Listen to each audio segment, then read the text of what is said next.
Second half, our guest is... Garry, yeah. Yeah, so Garry, could you introduce yourself to the listeners? Right, so I'm from Luton and I'm a self-trained sculptor. And I basically taught myself sculpture and, artist around that sort of field, really. Oh, I didn't know you were self-trained. That's interesting, actually. My first question was actually going to be, how did you get into creating sculptures? And you said you were self-trained. So how did you get in? Right, my job is to welding and engineering. So I studied welding and engineering craft study, and what it was is that I think welders tend to experiment with metal and stuff like that. And I used to see a lot of geometric shapes and things like that, but I never used to do nothing with it. And then one day I was at my friend's house, and a girl came over from Australia, and she saw a wrought iron mirror that was on the wall. And she said, did I make it? Because she knew I was a welder. And I said, no, but I can. You know what I mean? I know how to make it. So I went away, experimented and made her one. And then that got me onto the artistic side, more of welding.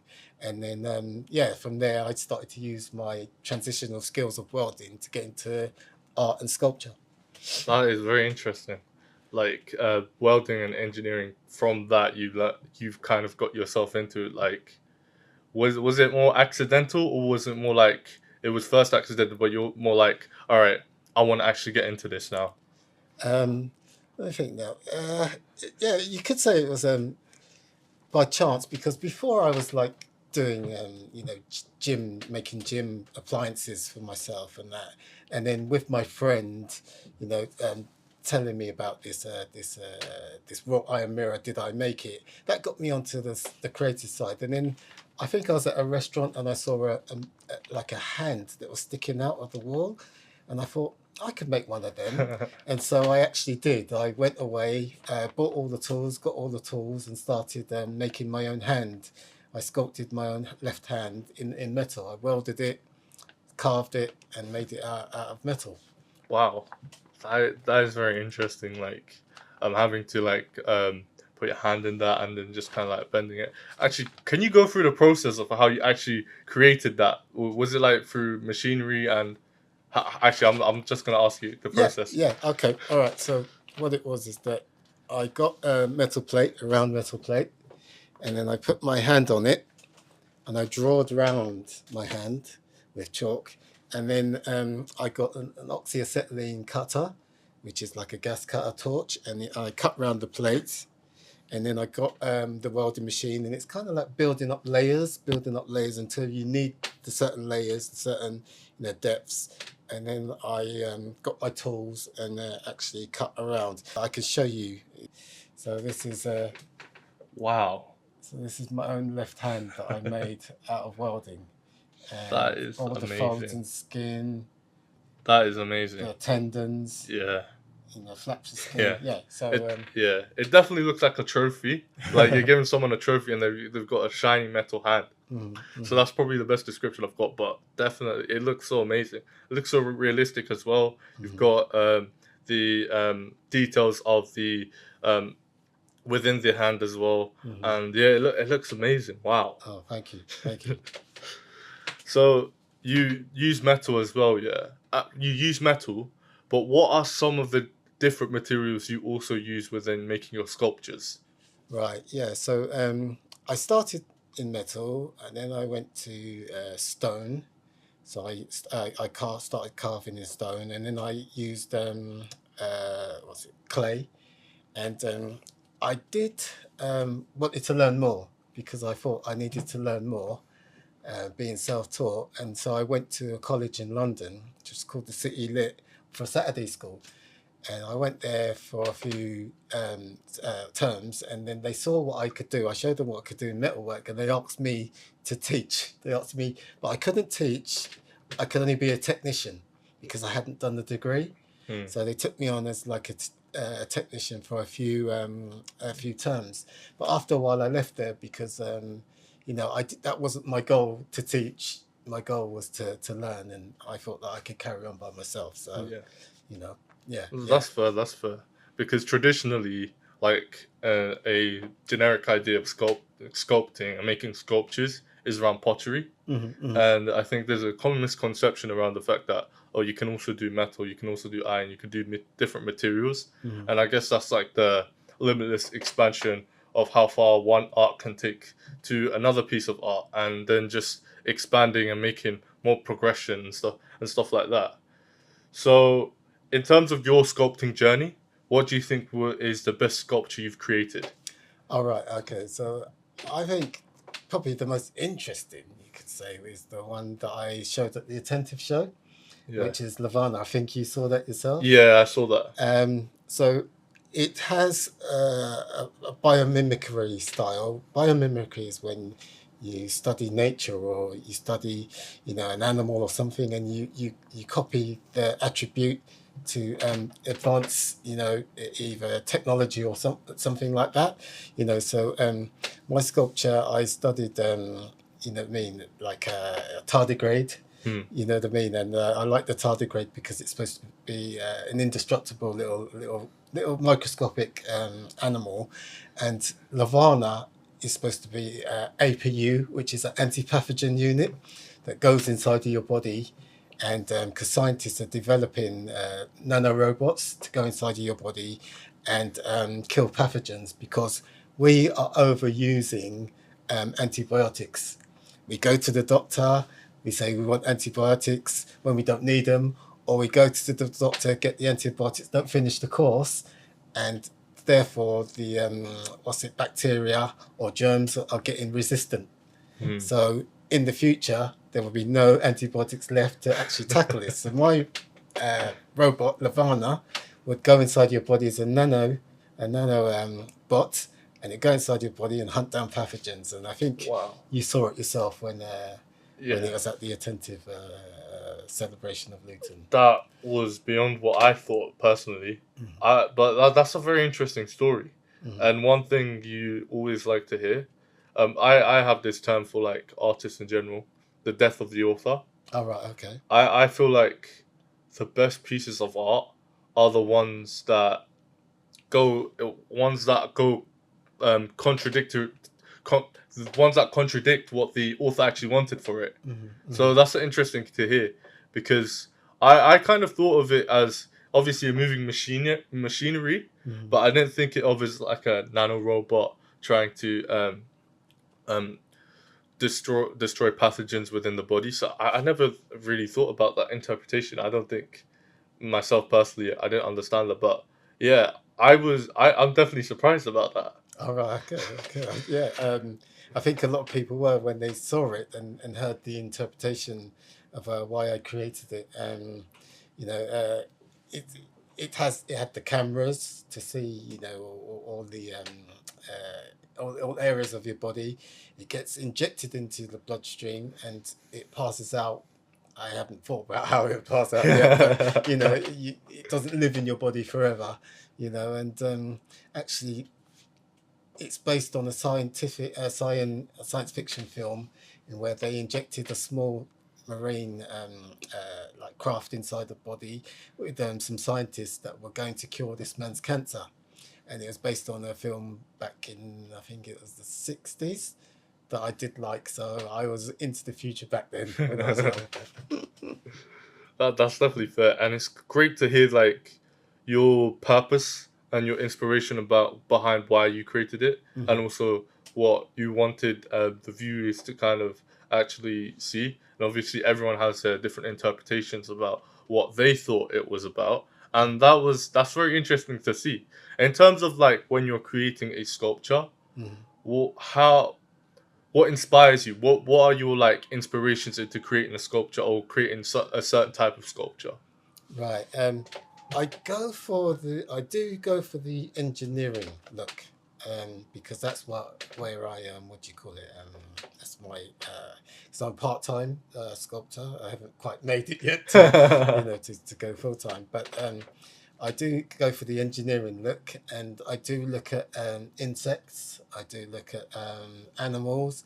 I look at limbs. I look at the way they look mechanical, you could say, and then transfer it into mechanical aesthetic.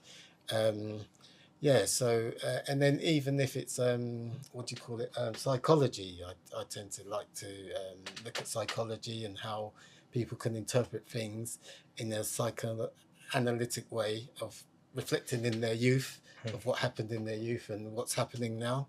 So I do like to look at, maybe the human experience, and then also I like to look at, animals and insects, to try and further my, my practice or what I do, really. So yeah. Yeah, from that, it really sounds like you want to connect, like, it's more like biomechanical, in a sense that you want to connect not just humans, animals, but you want to connect them to a sculpture, which is not just like a sculpture to be seen, but it's just living in its own way and adding those human mechanics, which adds more into the interpretation behind what it means, and then those mechanics and the way they act kind of creates a story. So that's the idea I'm kind of getting to it. So it's very interesting as well, because even myself, I like psychology as well. But the biomechanics are like the first time of hearing about it. Obviously, you hear about it in like futuristic films and like futuristic science projects where they will have like different things going on, creating robots for different purposes. So it's interesting. There's a common dilemma between technology, how it can overpower us, Yes. and then there's also that thing about, oh, it's going to make humans' lives easier. But then it's like, if technology gets to a point where it's like it overpowers humans, then this is such a deep and I know what you're saying. I know what you're saying. I tend to, if I'm going to make something robotic, I want it for the advancement. Excuse me. Bless you. Excuse me, of the human race. Yes. That's why I created LIVARNA to, where humans stopped being able to heal people or what have you. I created LIVARNA to actually carry on where they left off. You know what I mean? If there's no more antibiotics, then LIVARNA can take over. So yeah. I did. I'm also into modernism and futurism as well. But I think the person that did influence me in sculpture, because first of all, I used to make human form, and then I started getting more abstract, and it was this guy called Brancusi, and he was a modernist, and he made all these sculpture completely different to what people were doing in his time.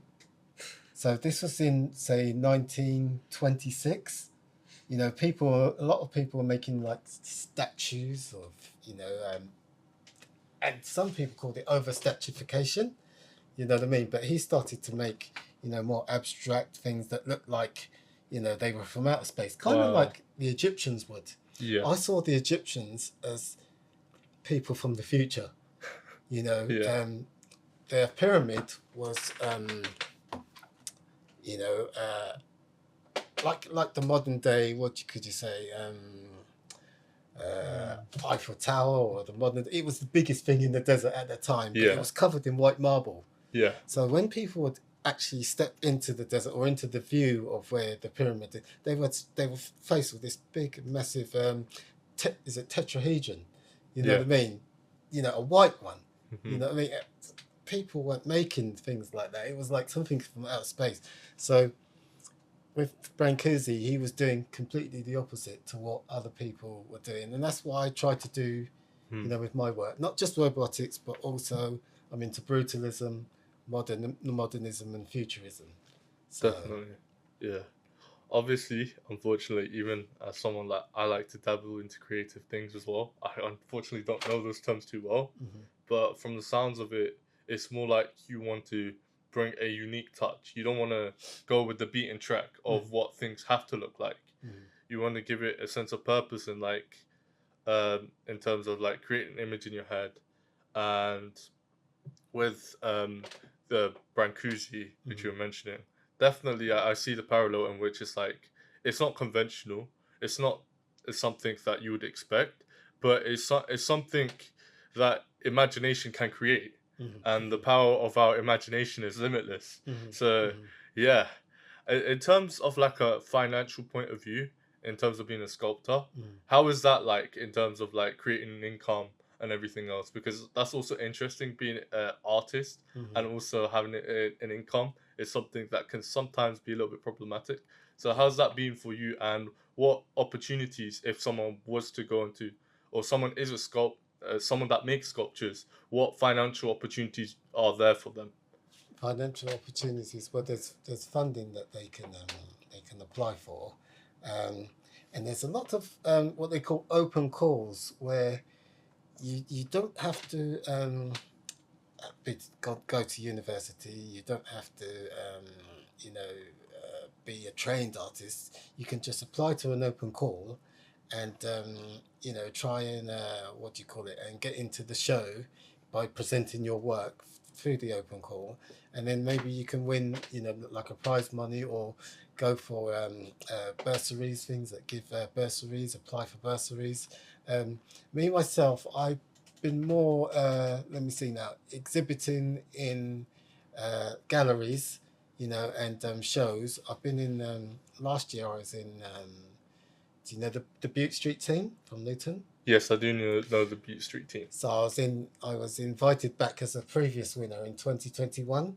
So I was invited back, and I had no, funny enough to say, I exhibited Lavana, and so in my category of artists, I came second.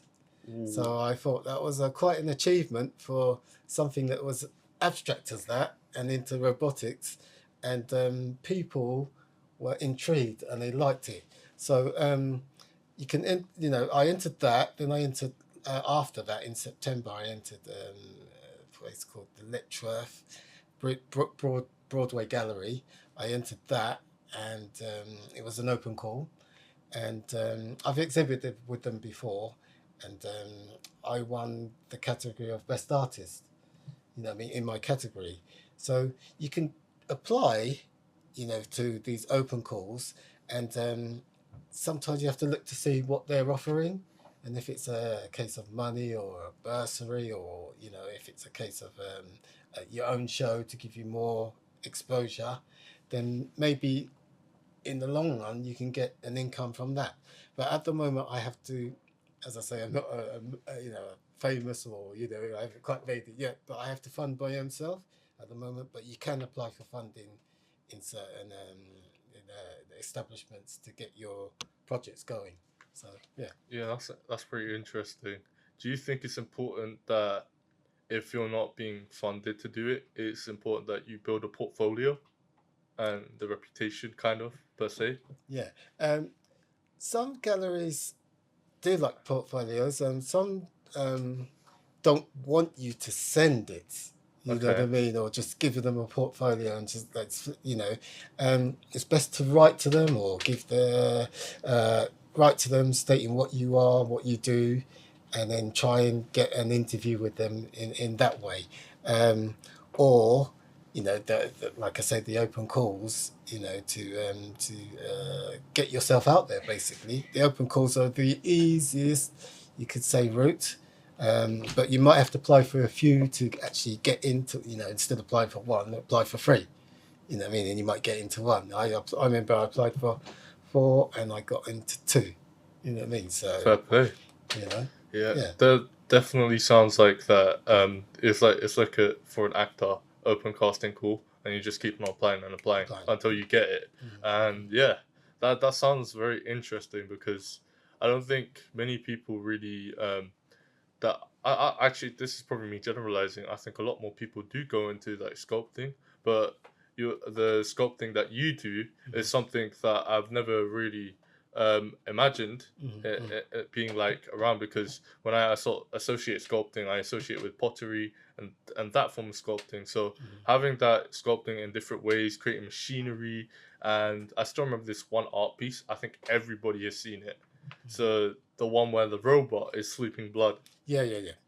That one's such a synonymous art piece. And then imagining the time that it takes to create that. And yeah, in terms of like any upcoming projects, I don't know if you don't want to spoil things or something. Do you have any upcoming projects in mind that you want to do or that you want to pursue, or any inspirations that you want to look into?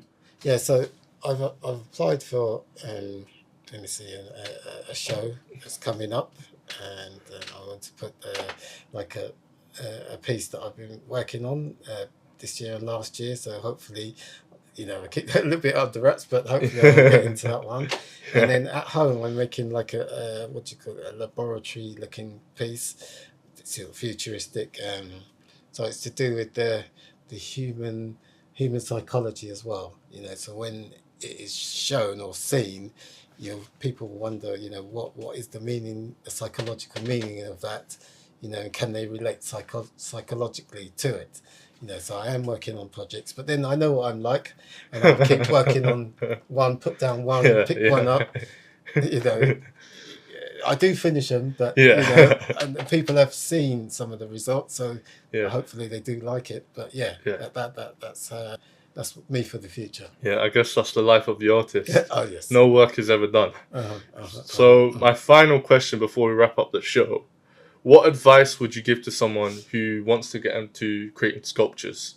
All right. Okay. So me myself, I honed in or used transitional skills. So mine was welding and engineering craft study, and even in the title craft, you know what I mean, welding and engineering craft studies, I was able to use the craft of what I'd learned through my sitting gills and through my welding to transfer it to clay, stone, and metal. I've even dabbled in wood. So if anybody out there, any young persons out there, and they've done a woodwork class at what do you call it, at college or school, they've done a metalwork class at college, at school, they can maybe try and use it for sculpture. Think about how they can manipulate metal, bend metal, carve wood, and then those skills are transferable into clay, because you can carve clay.